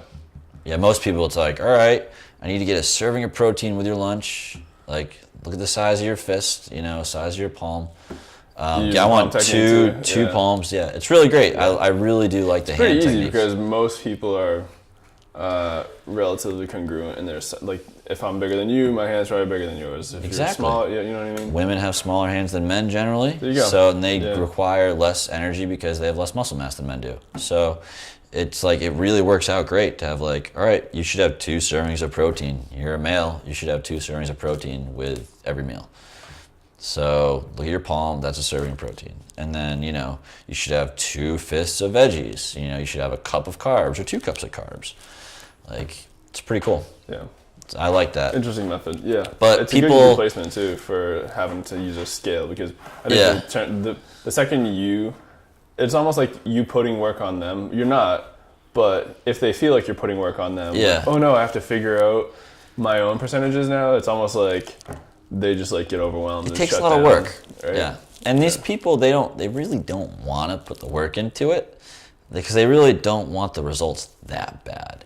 If someone really, really wanted it, from my experience, they go above and beyond. They put the work in. They're texting you, they're emailing you, they're showing you pictures, what's this, what's that. They're very adamant and very detail-oriented about what they're eating. If someone's just like, yeah, I want to lose weight, but I want to work out, I want to be healthy, and that's kind of their attitude, like, they won't really change much, I've learned. Like, it really comes down to what they want. So when they really want it, who wants it and who does, right? Yeah. So you give them the hand ideas, and they could do that. And to them, it's like, hey Rick, I was gonna get a slice of pizza at the office, but I got a salad instead and a slice of pizza, instead of just like 5 slices of pizza. I'm like, great, like that's awesome, like huge kudos to you, like that's a success. Right. We're not counting macros because that just depresses them even more. It's like, you're so off your macros, you have no idea. So you need to be motivational with these people. Otherwise, because they have any demotivation, they lose interest and they don't want to do it. Well, that's like Trainer 101, dude. Yeah. Encourage and be positive about their accomplishments, right? Yeah. And don't tear down something they've done if they don't understand if that is an accomplishment or a fail, right? Like, I'm holding back so much all the time for my clients. Like, you can't let them know the truth. Some guys can take it. They're just like, Give it to me straight. This is what I need to do. Yeah, dude, like, yeah, you're overweight. Yeah. You are going to die of this disease. Like, you need to fix your shit. But most people are like, they're very sensitive. And see, I had the opposite problem. Even though I was trying to be sensitive, and I'm very encouraging, but I always have to know that I'm telling them the truth, and like I can't sugarcoat things too much. Like I will, and I'll definitely reward their good behaviors and good like patterns and good habits, but I can't, and I won't be negative about things, but I still have to let them know like here's honestly what you need to do, and like say they go and do it, you're getting a pat on the back, you got my compliments. But if they don't do it, or they like fail to do it, or they don't even try, I'm not gonna like chop them down for it. I'm gonna be like, all right, well now we gotta figure out what else that we can focus on that you can actually handle, Or did I start too fast? Do we have to like regress and then progress after that? Yeah. Most of your clients have a decent understanding of nutrition? A lot more than before they met me. How many? Here's one. Most trainers will get this. How many times have you had a client come in and be like, so my nutrition's good, and then like what's the first thing that goes through your head? When you have someone, like, what's your definition of good? Well, yeah, when you have someone my who's okay, I just need to gain this, or like lose this. It's like when you have someone who's 300 pounds sitting in front of you, and you're like, okay, what do you have for breakfast? Well, I have like a yogurt. What do you have for lunch? Well, I have like usually a salad with chicken. What do you have for dinner? I usually have a snack first, like some almonds. And then what do you have for dinner? Oh, like usually a protein of some kind with a starch and some type of veggie. I'm like, really? That's why you're 300 pounds. Okay. Like they try to give you the best examples of what they eat throughout the day. Like maybe one day he had, his yogurt for breakfast. One day he had a grilled chicken salad. And then another day he did that for dinner. And then so you put them all together and say, no, that's what I eat every day. And so right, yeah. Well, once you get the pictures, like let me see the pictures of what you're eating. Yeah. And then you're like, whoa, yeah. That's a your mindset of what you think you're eating versus what you're eating is so different. Yeah. And some people used to eat. I have a client now who has like this problem where his lifestyle used to be so bad that now he's in a place that he's so much better. And he added, I can't tell you how many years to his life by the lifestyle changes he's made, but he's still not in that healthy range yet. He's still in the unhealthy. He was overweight. Obese range. Now he dropped weight. Yeah. So let's say he used to be 300 pounds. Now he's like 260, 270. So lost 30 pounds, 35 pounds. Not that it matters. It does, but not that it matters really. At what height? 6 foot. Yeah. So it's pretty big boy. And so waist to hip ratio above 1, and that's the number one determining factor for metabolic syndrome. Yeah. Is a waist to hip ratio. And so above 1's bad. So like really bad. And that means for waist to hip ratio, for people that don't know, it's just like when your waist is larger than your hips. Yeah. Also, so people know, what is metabolic syndrome? Metabolic syndrome is pretty much any disease that, like diabetes, for instance, could be metabolic syndrome. Well, so the way I understand it is metabolic syndrome is a list of factors that basically give you your percentage of how likely you are to develop heart disease, right? Yeah. Or like some type of I think it's heart disease. I think that goes into it. Any type of chronically. Like being overweight, you automatically qualify. Being over the age of 45? Don't quote me on that, but being over a certain age qualifies you for metabolic syndrome. It's a risk factor for heart disease. Yeah. If you're overweight, it's a risk factor. So if your BMI is above 25, that's a risk factor. And then 2 or more risk factors. If you smoke, that's a risk factor. Yeah. All those, Yeah. So this client used to smoke, used to not exercise, and used to be 300 pounds. So now the person doesn't smoke anymore. They work out 6 days a week. And he really took sugar out of his life for the most part. He used to eat whoopie pies and stuff. And so his lifestyle is like so much better than what it used to be. And he lost like 30 pounds. And he's still losing? No, he's been stagnant for about 6 months. So I was gonna say you basically saved his life. But so now he needs to keep losing, but he needs to. So the problem was, I think he thinks he's healthier than he is. Because I'm like, I feel probably like feels great I feel after like that, you don't though. want to lose any more weight. I feel like you're happy with where you are. Correct me if I'm wrong, because I feel like you just don't have any motivation to get better. And he said, no, yeah, you're right. Like, I'm pretty happy where I'm at. I feel like I'm really healthy. And so when he said that, I was like, oh, like, of course, because he used to be so bad that now Yeah. what's bad for the average person to him is really good. And so, but you can't tell him like, no, dude, you're still like wicked unhealthy. You know what I mean? Because I feel like it would just tear him apart. So you gotta be like, so I said, all right, well, let's do one more measurement. It's a waist to hip ratio, and it tells us a lot. And so I did that, and I was like, so yours is like top, like the worst 95 percentile. It's bad. So we need to like fix this. So we gotta start losing weight again. And he's like, okay, but even then he hasn't lost weight since then. That conversation was 2 months ago. So something needs to click, because he went to the doctor too, unfortunately, in like November.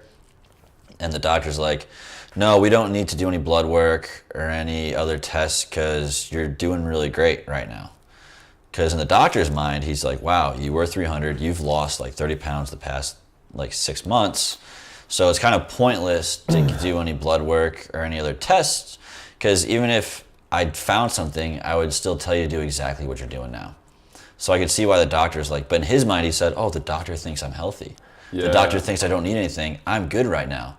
But the doctor did a very poor job of explaining to him why he's not doing the tests. He should have been like, listen, I'm not going to do the test because you're losing weight, because you're being successful with your health.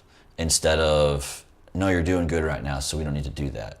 It's just, he just totally misunderstood him, and I need to have that conversation with him. I haven't told him I've that always yet. found there's a big disconnect with what a doctor says and what a trainer says.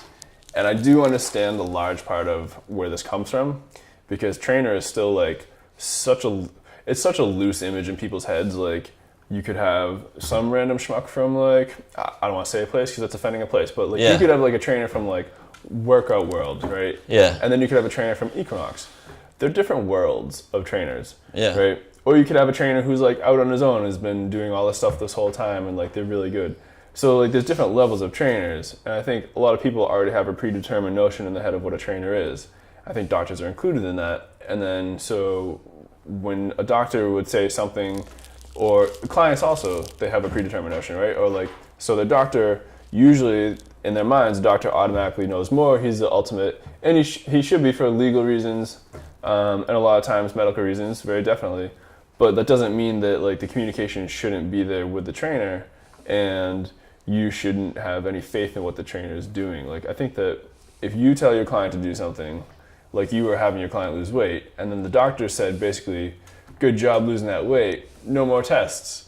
Like, Yeah. now the client doesn't know what, he's like, oh, I'm perfect. Like, so now he's not really listening to you saying you should lose more weight, he's just listening to the doctor, and the doctor now inhibited your progress with that client. Yeah. And I'm not saying the doctor specifically is the reason that that client stopped, but that sounds to me like that's a good reason for that client to be like, oh, doctor says I'm good, not even getting any more tests, like I'm in a good place. So are you going to have this conversation with him? Oh, yeah. I feel like I have to. Yeah, For I'd my agree. profession. But That's a tough conversation part of to our have, it's a very easy conversation to have if you're just a professional and you're just a client, because you're just doing your job. Yeah. But I've trained this guy for 3 years, and it's almost like having that conversation with your friend. Like, yeah, technically you're the trainer, technically they're the client, but when you're sitting down talking to someone, it's just your normal relationship with that person, and it's very tough to get very serious when they're like, it's really like telling your best friend, like, no, man, you're not that good at baseball. You're not going to make it in the pros. I'm sitting you down right now to tell you your life dream is gone. Like, find something else to do. No, I don't believe you. Like, so for him, that'll be, I have to find a way to bring it about. Yep. With to let him know like you're not healthy. So that plays into his Like, personality type too, right? Like, I don't you gotta know. be gentle with him. you're Yeah, saying? he's a little more sensitive. I find that, and this is a big generalization for me, but I find that a lot of people who are very overweight, you should be sensitive with. Yeah, I mean, they didn't get there because they're like happy with life and. well, he is. You know what I This mean? guy is. This guy is super happy. Like, he's great. He's very jolly. He's awesome. Like, no depression issues of what's so common, because I do train other clients with depression issues, and I could see that. And you could tell through the conversations you have with them and their lifestyles and things they do outside of work and gym. And he's not depressed at all. Like, very easy to key that out. It's just, it's like telling a kid like there's no such thing as Santa Claus. I feel like that's the conversation's gonna go like. There's no Santa? Like, that's what it's gonna be like, having this conversation with him, where I don't want to steal his thunder, because he has changed his life so much. Like, he works out every day. He quit smoking. He lost 30 pounds. He doesn't eat whoopie pies every Friday with pizza anymore. So don't steal his thunder, and I don't think you are. So I need to be like, listen, like, because I asked, the first thing he told me when we started working, he's like, listen, I'm not here at the gym to be a hero. I'm just here to, be healthy. I just want to be healthy. And so I'm like, I need to have the conversation, like, you're so much healthier than you used to be. What's your definition of healthy? That's what you got. But talk about, we need to, I don't think you're as healthy as you think you are. Like, you've just moved so much more towards the healthy line that's how far off you were. Like, you had like death knocking on your door in 10 years if you didn't change your life. Maybe. But now we pushed that to 20 years. Like, maybe you should have him request those tests from his doctor. So even though the doctor didn't want to do it, he can go back and get those tests and then still compare that with normal levels. Yeah. Because the problem is the adipose tissue just adds so much complexity and so much like negativity towards your body. Like, one thing they're finding out is that fat it's is actually what makes you inflammatory. That's what caused the inflammation. Right. And we used to think, oh no, it's the lifestyle you're living that made you get fat that caused. It's like, no, actually, fat is a living organism. It's a living tissue, and that is what's causing a lot of like people that are diabetic and people with blood sugar issues and pancreas issues. Like, it's all that extra adipose tissue in the gut area that's causing all that. And that's where all of his fat is. It's all in his gut. Like most men store their fat in their gut. So that's why the waist hip ratio is so important. And his is 1.03, 1.04. So it's like, it's bad. For males, you should be below 0.9 and ideally below 0.85. Yeah. But he's 1 point. It's just not good. Not good. So yeah, I had the conversation with him. So since we're on the subject, and we'll kind of like maybe wrap this up after this, but we talked about gaining for a bit. What about, and you mentioned what you did with him for a little bit, but what would you tell a client who's very overweight who just wants to start losing? Like, what's the first step? First step, so again, I don't think there's one way to fix everything. It all depends on the client. So when I look at my client, see how much are you overweight by, what's your current diet like, and what's your body fat percentage. And for people that are very overweight, like 300 pounds, 250, like body fat percentage is over 35, 30, over 30% even. To me, it's calories at that point. Isn't it over 30% is instantly a factor for metabolic syndrome? Maybe, I don't know. So I try to do the calorie approach first. Like, you gotta be eating less. Like, you're eating too much right now. Because it's easy. It's easy, it's simple. Yeah. It's like, just eat less or just burn more at that level. But also, not easy for a lot of people though. It's not, but also you have to look at their stress levels too. You don't want to be starving someone and making them work out too much either.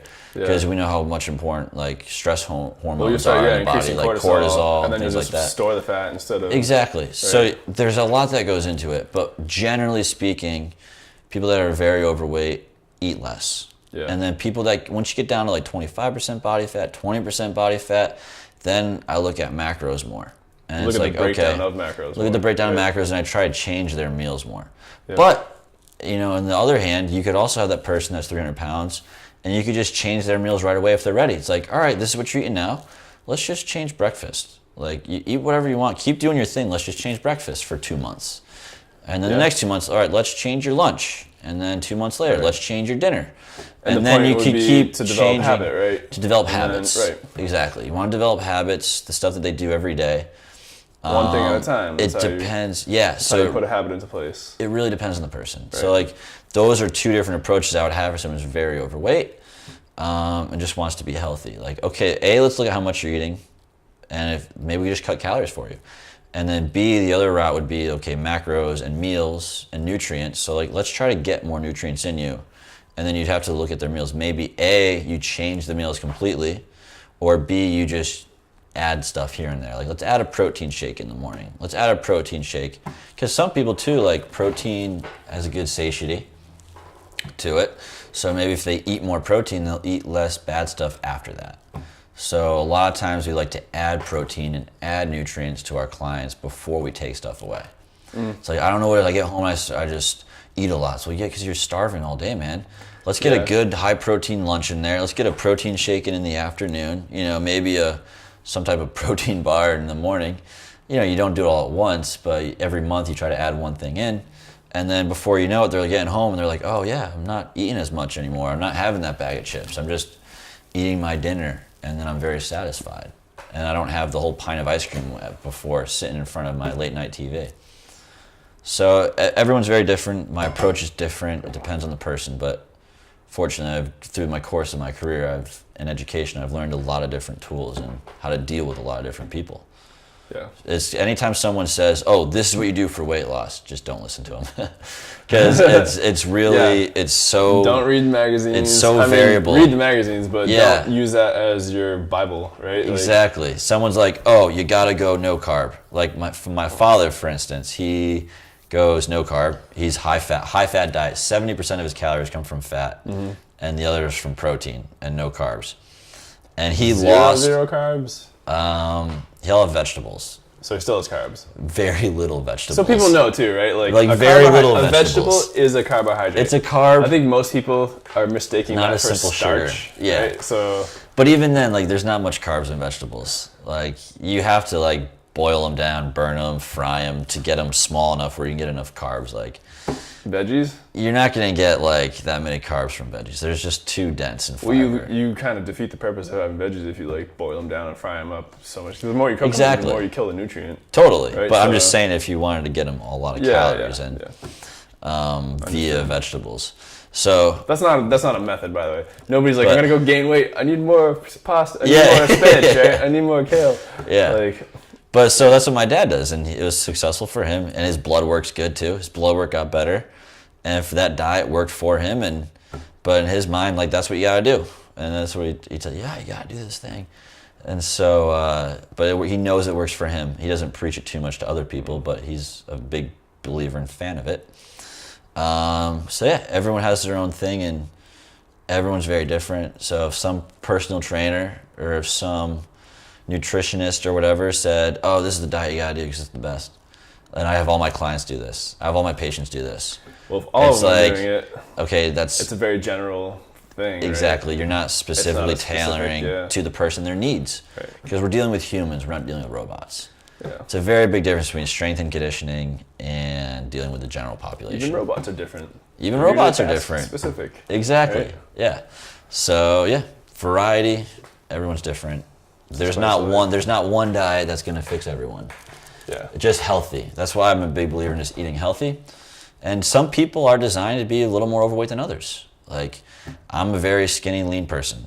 My body hates muscle. It hates fat. It just wants to be. It just wants to be skinny. Your body hates your arm size. It does. That's why I wear long sleeves all the time. Hey, dude, I've gotten a lot skinnier since Equinox too. Yeah. Like, I'm okay with it. Yeah, like, I'm totally. You fine. don't get the same respect walking down, or I say respect, it could be fear. Yeah. You don't get the same respect walking down the sidewalk. Yeah. You know what I mean? But at the same time, like, you blend in more. You don't want to. Why do you want to stand out? You're gonna live longer. You're gonna be like, Yeah.